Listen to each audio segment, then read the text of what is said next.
তুই ভাইয়াকে চিনিস না? তারপরও আমি ইচ্ছাকৃত করিনি, অনিচ্ছাকৃতই হয়ে গেছে। এটা নিয়ে ভাইয়া রাগ করেছেন, অসন্তুষ্ট হয়েছেন? না, তবে তা নিয়ে মন খারাপ কেন করছিস? আমি যেটুকু জানি ওনাকে, উনি মনে মনে অসন্তুষ্ট হলেও তা বহিঃপ্রকাশ করবেন না কখনো। নিজের মনে চেপে রাখবেন, তবুও অসন্তুষ্টতা প্রকাশ করবেন না। বিথি মজার ছলে বলল। দুদিনে এতটা জেনে গেছিস? বিথির কথার টোন বুঝে কৌরি উত্তর দিল না, বরং মুখটা সেভাবেই ছোট করে বসে রইল। সেটা দেখে বিথি এক পেশে তাকে জড়িয়ে ধরল, নিচু স্বরে বলল, আচ্ছা, মন খারাপ করিস না। এতকে অসম্ভব ভালোবাসেন, একদম অসম্ভব। বিশ্বাস কর, এইরকম করে সব দিক দিয়ে খেয়াল ধ্যান রেখে একটা মেয়েকে নিঃস্বার্থভাবে ভালোবাসতে ছেলে মানুষ আমি কমই দেখেছি। সেইখানে তিনি তোর প্রতি অসন্তুষ্ট পুষে রাখবেন? কখনোই না। সুযোগ বুঝে তুইও না হয় ওনাকে সরি বলে দিস, হয়ে যাবে। বিথির বুঝদারপনা কথায় মৃদু হেসে সম্মতি জানালো কৌরি। তবে মন সেই অস্থির, বিচলিতই রইল। ওয়েটার খাবার এনে টেবিলে রাখতে ধ্যান সেদিকে দিল, মন পড়ে রইল সেই শ্যামবর্ণ মায়াময় মুখে। শান্ত স্থির সুগভীর দুটো চোখ। কৌরি তখন অমন রূঢ় আচরণ করার পর কেমনও আরও শান্ত থমথমে হয়ে গিয়েছিল সেই নজর মুখ। অথচ চেহারার নির্বিকারত্ব দেখে বোঝায় উপায় ছিল না মানুষটা তার ব্যবহারে ঠিক কতটা অসন্তুষ্টতা হয়েছেন। বারবার সে চোখ মুখ মানুষ পটে ভেসে উঠছে, আর অনুশোচনায় অপরাধ বোধে বুকের ভেতরটা দগ্ধ হচ্ছে, মাথাটা কেমন ভারী করে তুলছে। পেছনে ফিরে মানুষটাকে একবার দেখতে ইচ্ছা করলো, অথচ দেখা হলো না। তার সামনে টেবিলে রাখা কোল্ড কফি মগটায় আনমনে হাত দিতে ওয়েটার সতর্কতা করে বললেন, ম্যাম, আপনার জন্য কফি না, ফার্স্ট টেবিলের স্যার নিষেধ করলেন বলে আপনাকে কফি দেওয়া হয়নি। উনি বললেন আপনার নাকি ক্যাফেন জাতীয় খাবার নিষিদ্ধ, তাই আপনি জুস নিন। অরেঞ্জ ফ্লেভার অথবা ম্যাঙ্গো, দুইটা এনে রাখলাম, যে কোনো একটা নিতে পারেন। চাইলে অন্যান্যতা আছে, দেব? লাগবে না। গৌরী দেখলো জুস কফি সহ টেবিলের বিভিন্ন খাবার সাজানো, pizza, chicken burger, pasta, mayonnaise, french fry, chicken sandwich, potato veggies. ওয়েটারের বার্তা অনুযায়ী এগুলো থেকেও টেস্ট করতে পারেন। আর মিষ্টিতে স্ট্রবেরি কেক এবং ভ্যানিলা কাপ, এগুলো ট্রাই করা যেতে পারে। ওয়েটার বার্তা জানিয়ে চলে গেল। কৌরি কেমন অদ্ভুত চোখে তার যাওয়া দেখলো। ভিতরে অনুশোচনায় ডোবা মনটা যেন জন্ম নিয়ে উঠল। সর্বদা সর্বক্ষণ মানুষটার ধ্যান থাকে কৌরির খেয়ালে, আর সেই কৌরি ব্যথা দিল মানুষটাকে। খাবারের রুচি এমনিতেই নেই, এবার যেন তা নিঃশেষ হয়ে এলো। ভিতরটা উগলে এলো কান্নায়। পাশ থেকে বিথি বলল, দেখেছিস, তুই যত দূরেই থাকিস না কেন, ভাইয়া ঠিক তোর খেয়াল রাখবেও। সেইখানে তোর প্রতি অসন্তুষ্ট হলেও বেশিক্ষণ মনে পুষে রাখতে পারবে না। অসন্তুষ্ট বহিঃপ্রকাশ করবে না, পুষে রাখবে না, এটা সেও জানে। এমনই তো গ্যালানিটা তার বেশি। মানুষটাকে বুঝে শুনেও অকারণে তার সাথে রূঢ় আচরণ তাকে শান্তিতে স্বস্তিতে থাকতে দিচ্ছে না। মন ওই মানুষটার সঙ্গে চাইছে, সাথে তার দুহাতের শক্তপোক্ত বন্ধনীর স্পর্শ চাইছে, খুব করে চাইছে। আড্ডা মজাতে ইভানের জুড়ি মেলা ভার, সাথে তারই ভাষণ কাননযুক্ত হয়েছে। জমজমে হয়ে উঠেছে টেবিল, তবে হাসি গল্পে টেবিল ক্রস করছে না কেউ। ইভানের দুষ্টু ফাজলামো কথাগুলো কানে আসলেও মধ্যে টেবিলে বসা তন্ময়ীরা তা কানে তুলছে না। তারা নিজেদের মতো গল্প করছে। মাঝে মধ্যে পিছনের টেবিলে বসা কৌড়িদের খোঁজখবর নিচ্ছে, যদিও ইতু কৌড়িদের সাথে গিয়ে যোগ হয়েছে। মৌনতা, ইতু, মৌনতা আর বিথি তিন বকবকানি খোশ গল্পে মাতিয়ে তুলেছে টেবিল। গোধূলি সন্ধ্যা, সূর্যটা অস্তমিত হয়েছে সেই কখন, এই মাগরিবের আজান পড়ল বলে। নাস্তা সেরে সবাই পুকুরের পানির ওপরে নির্মিত কাঠবাস ছন দিয়ে করা কটেজগুলো ঘুরে ঘুরে দেখল। এবার নিবান বইয়ের আশেপাশে হেঁটে তাকে সঙ্গ দিল, তবে কথা হলো না। দুজনের মধ্যে আর না দৃষ্টি বিনিময় হলো। কৌরিও অনুভব করলো তার পাশের মানুষটাকে, তবে গ্লানিভরা মন কেমন যেন পাশে তাকিয়ে মানুষটার দিকে নজর ফেলতে পারল না। স্বাভাবিকভাবেই বাঁশ কাঠের নির্মিত রাস্তা দিয়ে হেঁটে হেঁটে দেখে এলো কটেজগুলো তারা। সূর্য হারিয়ে গিয়ে পশ্চিম আকাশে উদয় হয়েছে সিঁদুর রঙা লাল আর গাঢ় নীল আলো। সেই লাল নীল গোধূলি লগ্নের আলোয় সবুজ সমারোহে ঘেরা ঘন এই প্রকৃতিকে কি যে মোহনীয় লাগছে, অবর্ণনীয় রূপ। সৃষ্টিকর্তার সৃষ্টির মাধুর্যতা যেন উপচে উপচে পড়ছে। পাশে তাকালো নিভান। প্রাকৃতিক মাধুর্যতে লীলাভূমিতে তার বউটাও কোনো অংশে কম কিসে। সে যে গোলাপের আবরণীর ন্যায় স্নিগ্ধময়ী, অনন্য। গোধূলির উদিত হওয়া সিঁদুর রঙা লাল নীল মোহমায়া রূপের ন্যায় অপরূপা। আজানের আগে তারা রিসোর্ট থেকে বের হলো। রিসোর্ট থেকে বের হতেই ইভান বলল, অনেকদিন পর যখন সবাই একসাথে বের হয়েছি, চলো না একটু লং ড্রাইভে যাই দাদাভাই। মন খুলে ঘোরাঘুরি করে। আবার কবে কখন এরকম একসাথে হতে পারবো তার ঠিক নেই। বড়রা বাদে বাচ্চারা যেন নেচে উঠল। অগত্যা বাচ্চাদের উচ্ছ্বসিত মুখের দিকে তাকিয়ে নিভান আর না বলতে পারল না। কৌরির সাথে একান্ত সময় কাটাতে বাচ্চাদেরকে নিজের গাড়িতে নিল নিভান। নাফিম, ইতু, মৌনতার বিথি সঙ্গে বউটা নিয়ে নিভান গাড়িতে উঠল। গাড়িতে উঠতেই উদাস মনে মেয়েটা জানালার বাহিরে তাকালো। নিভান কিছু বলতে গিয়েও যেন বলতে পারল না। পথিমধ্যে আজান হতেই একটা মসজিদ দেখে গাড়িটা পার্ক করে নামাজ পড়ে নিল। নামাজের অভ্যস্ততা হয়েছে তার বাবা মারা যাওয়ার পর থেকে। বাবা মারা যাওয়ার পরে ছোট্ট নিভান যখন বাবার কাছে যাবার জন্য খুব বাহানা করে কাঁদছিল, তার সাথে ঘুমানোর জন্য জেদ করছিল। কোনো মতে সেই বায়না যখন কেউ থামাতে পারছিল না, নিভান ছটফট করছিল। তখন কোনো এক বয়স্ক লম্বা দাড়িওয়ালা মুরব্বী তাকে কাছে নিয়ে কি সুন্দর নমনীয় মিষ্টি গলায় বলেছিলেন, বাবার সাথে থাকতে চাও? ছোট্ট অবুজ নিভান মাথা নাড়িয়ে ক্রন্দনরত কণ্ঠে বলেছিল, হ্যাঁ, আমি বাবার সাথে থাকতে চাই। তাহলে যে তোমাকে সর্বদা আল্লাহকে স্মরণ করতে হবে, নামাজ পড়তে হবে, আর নামাজ শেষে প্রার্থনা করে আল্লাহর কাছে বলতে হবে আমি বাবার সাথে থাকতে চাই। নিভান তখন অবুঝ হলেও নামাজ সম্পর্কে দৃঢ় ধারণা ছিল তার। বাবার সাথে প্রতি ওয়াক্তে না হলেও বাবা বাড়িতে থাকলে প্রায় ওয়াক্তে নামাজে সে বাবার সাথে মসজিদে যেত। আর সে যে গুজে জুম্মার নামাজ তো কখনো মিস করতো না। বাবা নামাজি ছিলেন, নামাজি হওয়ার গুণটা বংশ পরম্পরায় পেয়েছিলেন। তাই মুরব্বীর কথা তার অবুঝ মন নির্দ্বিধায় মেনে নিয়েছিল। ততক্ষণে বাবার দাফন শেষ, তবুও বাবাকে কাছে পাওয়ার আশায় নিজে নিজে নামাজ পড়েছিল।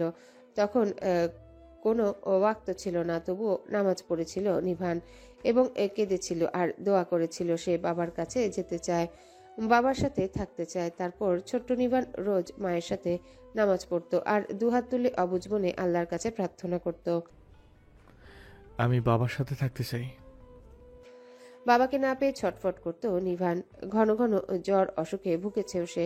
তবে বাবার কাছে থাকার যে তীব্র রাগ জেদ বাহানা ছিল, সেই রাগ জেদ বাহানা আস্তে আস্তে কমে গিয়েছিল। হয়তো তার ছোট্ট হৃদয়টা নামাজের মাধ্যমে আল্লাহর চরম নিয়ামত অর্জন করতে পেরেছিল। সেই করুণায় রাগ জেদ কমে গিয়ে সেখানে ভর করেছিল গম্ভীর্যতা, ধৈর্যশীলতা, সহনশীলতা। তবে সেই মুরব্বীর কথার অর্থ আমি বাবার সাথে থাকতে চাই বাক্যের অর্থদয় নিভান যত বড় হয়েছে ততই গভীরভাবে তার মর্মার্থ অনুধাবন করেছে।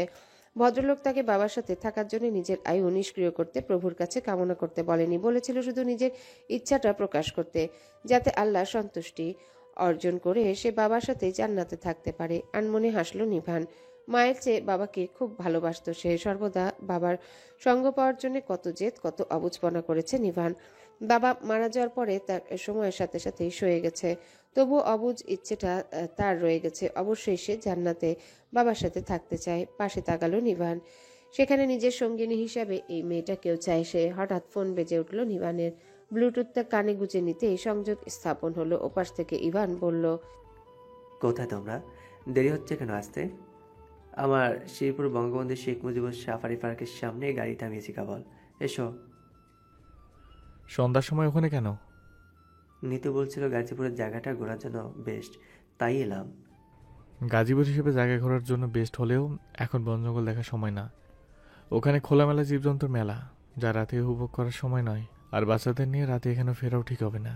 চাইলে তোরা ঘুরে আয়, আমি ওদেরকে নিয়ে শীতলক্ষা নদীর দিকে যাচ্ছি।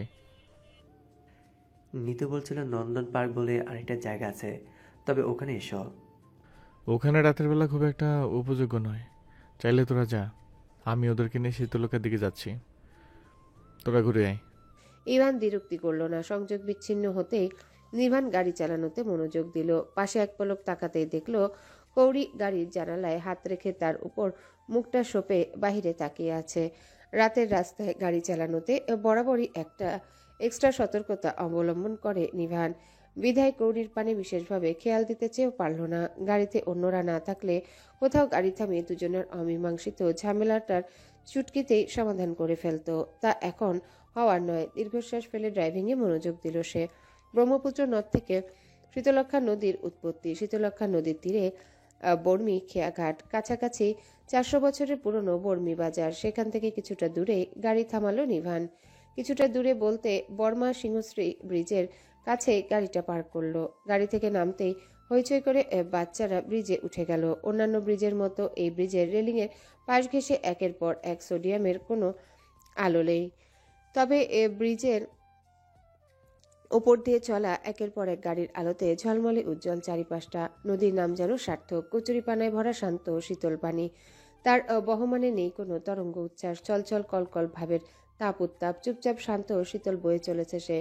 রেলিং ঘেঁষে উপর থেকে সুগভীর শীতল পানির বহমান দেখতে থাকলো সবাই।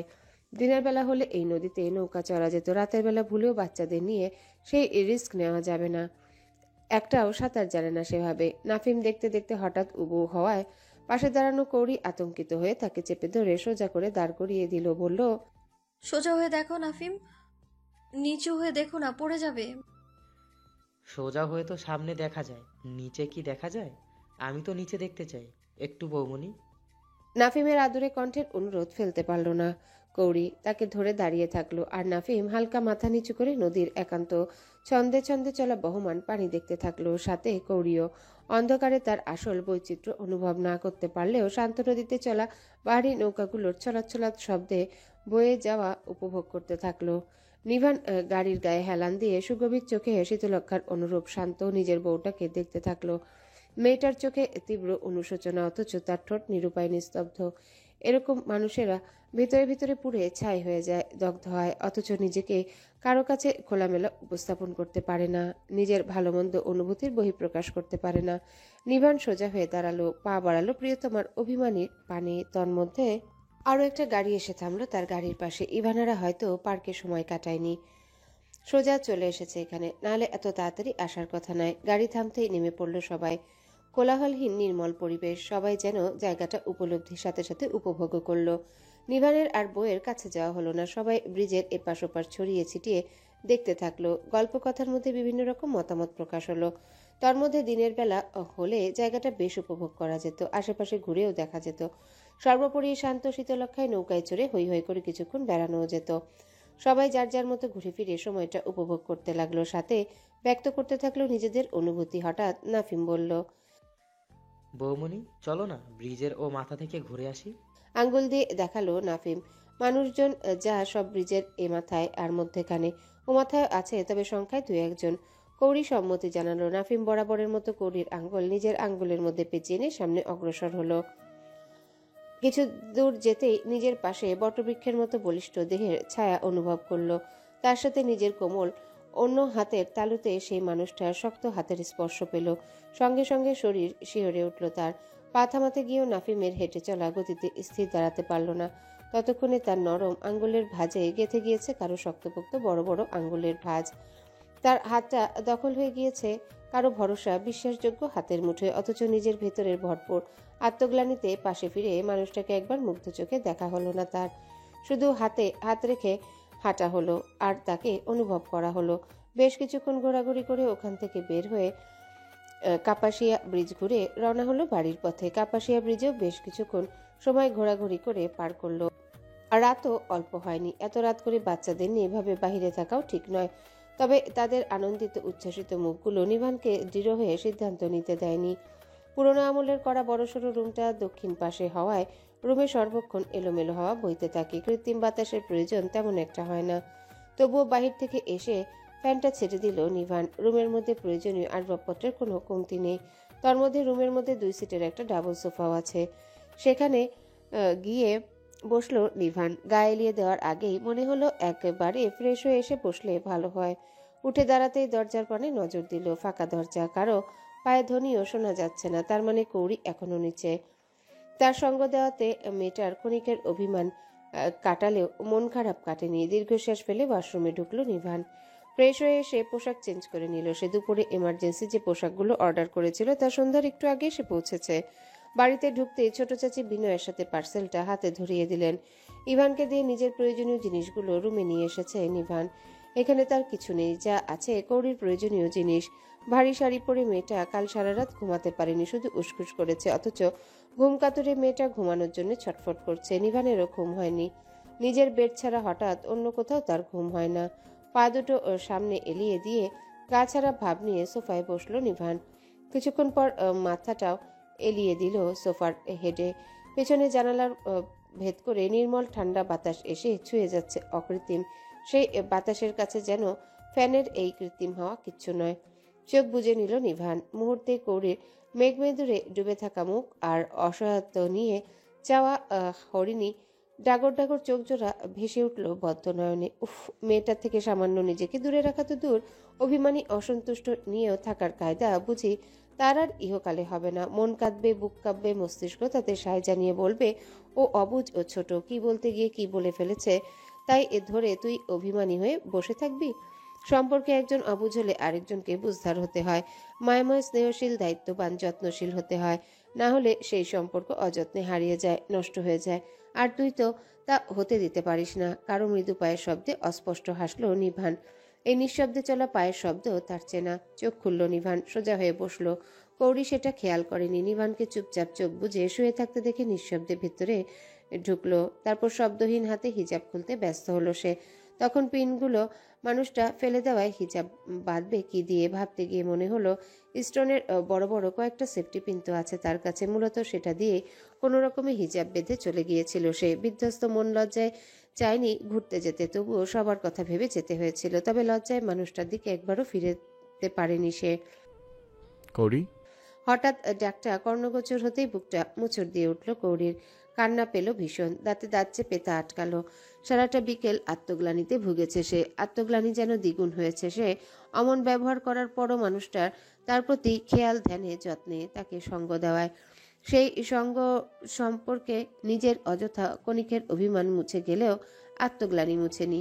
ওই মানুষটার সাথে অমন ব্যবহার করার পর মানুষটা কতটা কষ্ট পেয়েছে সে জানে না, তবে সে ভিতরে ভিতরে জ্বলে পুড়ে মরছে। অসহ্য এক অনুশোচনা তাকে যন্ত্রণায়, ব্যথায় পাগল করে তুলছে। এমনকি মাইগ্রেনের ব্যথাটাও যোগ হয়েছে সাথে।